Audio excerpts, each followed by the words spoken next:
Ever since I was a child, I wanted to change the world. First, I wanted to change in a big, big way. I thought there was a lot of things which were wrong with the world. And then as I grew older and wiser, I realized it's very tough to change the world. So what I'm going to tell you as briefly as I can make it is what I learned in trying to change the world. Mainly it's a story of one failure after another. And only when I got 60, I had somewhat of success. So the first thing you need to know is you're not going to be loved. Changing the world means, by definition, you want to make people behave differently than they would do naturally, than they would do otherwise. And they tend not to like that. So here is one example of what happened to me. The only purpose of that story is to tell you, before you go down that road, think about it, you're not going to be loved. So I was teaching at Columbia University, and at that time the United States was considering, this was the 60s, 1960s, setting up a new nuclear force. It was going to combine Germans and Americans together on ships carrying nuclear weapons. Remember, it was just 15 years or so after World War II, after the Nazis. And I, as a Jew, was very worried about the idea that Germans are going to get nuclear weapons. I wrote an article about it in the New York Times. A few weeks after that, I got a phone call from somebody at the United Nations. He said he was from Poland, and he was very much interested in the United States. He'd like to come to my office and talk about society and culture. And well, I don't remember exactly why. I said, sure, come. And we just had a very pleasant visit. And 2 weeks later, he called again, and he said he would like to take my wife and me out for a dinner in a French restaurant. I was a young assistant professor, broke. I'd never set a foot in a French restaurant, and my wife and I were delighted. Another week he called, and he said he had an urgent matter to come and see me. And he came to Columbia University and said to me, I understand that you're opposed to the German getting nuclear weapons. Another colleague of yours did a study for the President of the United States, which I know is highly classified. It's so highly classified, it classifies President's eyes only. I would like you to get me a copy of this so we can work together and stop that happening, stop the Germans from getting nuclear weapons. It took me a second to realize the guy was going to ask me to spy. And so I said to him, you're leaving now, and I'm going to call the FBI even before you get to the door. And the guy said, you know what was going to happen? And I picked up the phone and I dialed the FBI, and he, of course, left. And somebody answered the FBI, and I said, they told him what happened? I thought, there can't be sirens, and grabbed this guy. And some telephone receptionist said, fine, thank you. And that's all, nothing happened. So I said, wow. So I decided to be safe. I wrote a memo to the FBI what happened, and I sent it to them, and I got a form letter, thank you for your information. I absolutely couldn't believe that. 25 years later, I got a letter, and I recognized the signature of the same Paul Rich guy, who said to me, I'd like to apologize to you. I was asked by the United States government to check your loyalty to the United States. I wanted to see if you'd be willing to spy, giving you a critical position from the United States. That in fact made me feel very, very badly. The notion that because I was critical of one United States policy, that therefore I'd be treated as if I would be out to spy for the United States. That stayed with me for a very, very long time. So that's lesson number one. Lesson number two, it's all in the timing. It's all in the timing. And I'm going to give you 3 examples. One in which I was way too early, one in which I was way too late, and one where I finally got it right. So I wrote an article in a magazine called Science. It had the title Sex. It's called Sex, Science and Society. I think that's the reason. It was very, very popular. The newspapers covered it and so on. And a few months later, I got an invitation to come to a meeting in Europe, all expenses paid, on medical research. But again, I was delighted. I didn't have any funds to go to Europe.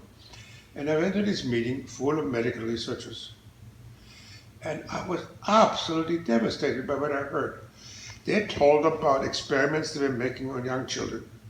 And they got consent from their parents, because these were children who were very, very sick. The researchers injected them with all kinds of things to see if that may help them. They said they had the consent of the parents.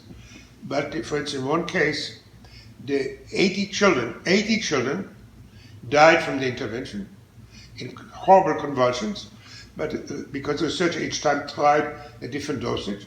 But the researcher said these children were dying anyhow, and the parents consented, and they seemed to have the slightest trouble with what they were doing. There were many more papers like this. I later published them in a book called Genetic Fix. And I was so horrified by that that I asked myself, what could one do? And so I came up with the idea that we needed a commission composed of medical researchers, but also ethicists and just maybe some citizens, to examine these experiments they were doing and to decide if we should or we should not allow them. This was in 1972. As I say, I published a book called Genetic Fix. It got absolutely no attention, not the slightest, like the famous tree falling at night in the forest where nobody is around. 30 years later, we got something that's called the Bioethics Commission, which does exactly what I was hoping we should start doing in 1972. Nobody gave me credit for it. That's fine. I was too early.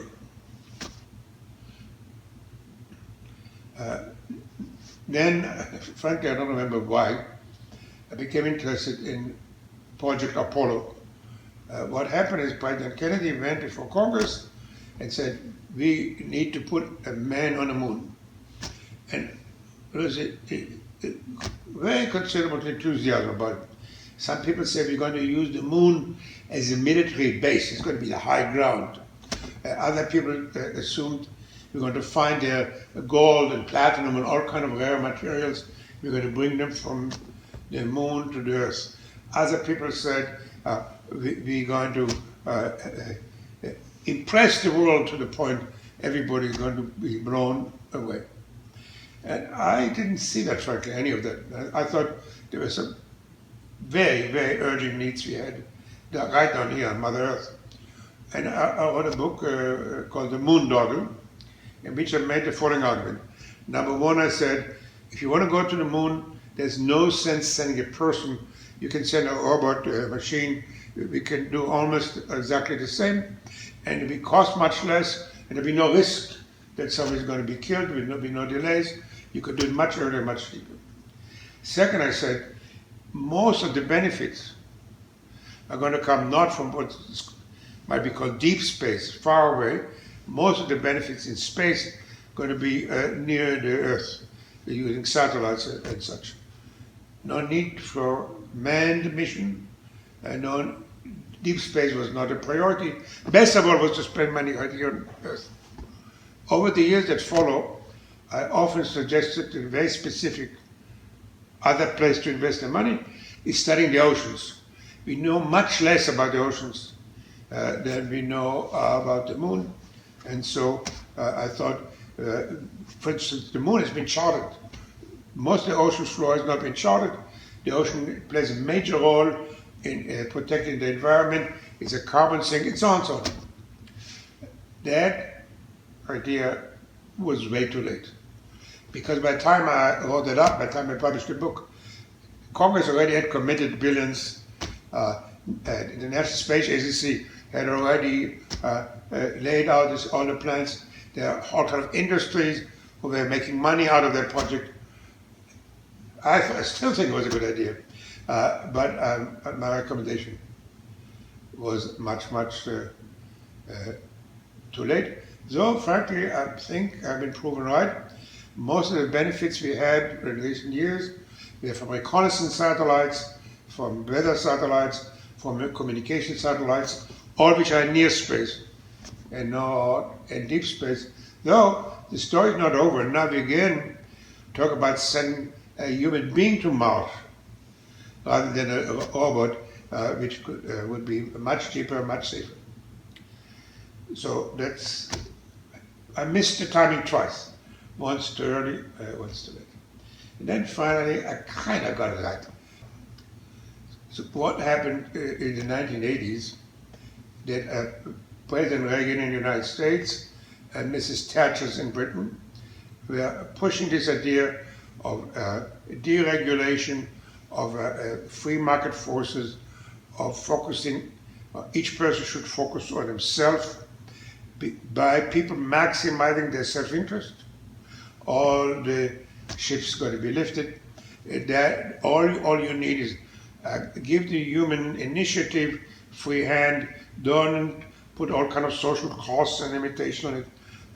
Meism is going to make the world better.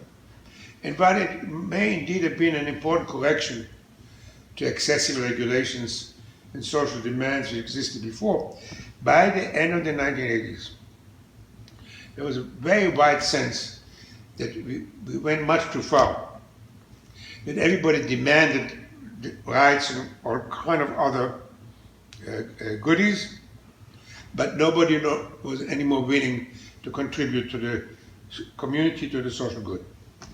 So I was at that time teaching ethics at the Harvard Business School, and one day I came across a study which kind of captured the whole thing in a very short, symbolic way. And that is, when young Americans were asked if they are charged with a crime, should they be able to exercise the right of to be tried by a jury of their peers? And they partly all said yes, absolutely. And when they were asked if they would serve on the jury of their peers, a very large number said, oh, no, not for me, to get somebody else.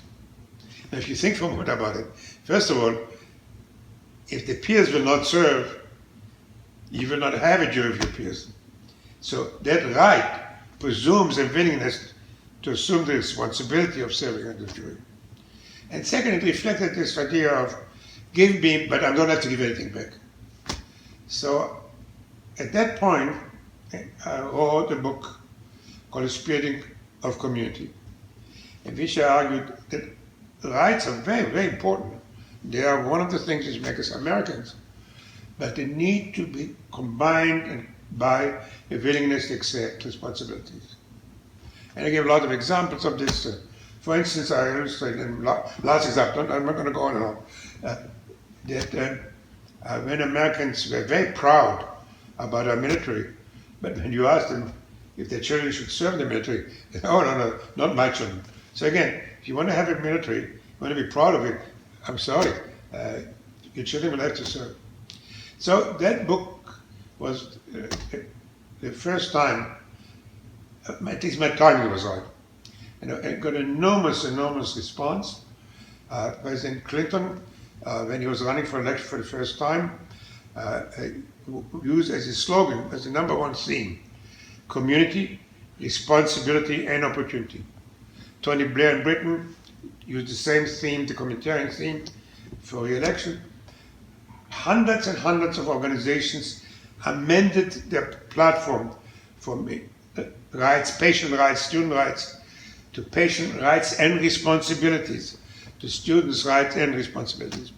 So a lot of details on it you'll find in my memoir, My Brother's Keeper, but I think you can get a sense here of why it's so important to be historically well timed.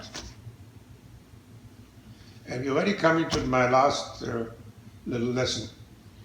And that's maybe the toughest of them all. When I started it, and in effect when I continued, I often thought, I'll do it. I'll write an article, I'll convince a Congress member. When I worked in the White House, I'll whisper in the ears of the president.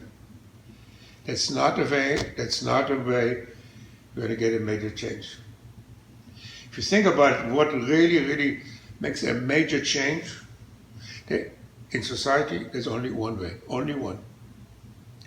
And that is, if you can, together with others, create a social movement.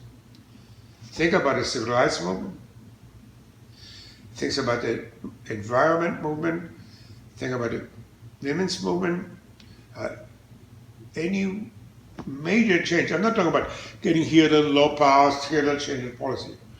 Any and all major changes in society. By the way, not all of them to the better, but all of them involve a social movement. So that's my last lesson for the day. I just want to give you 5 little tips for activists, and the rest is in my brother's keeper. Thank you.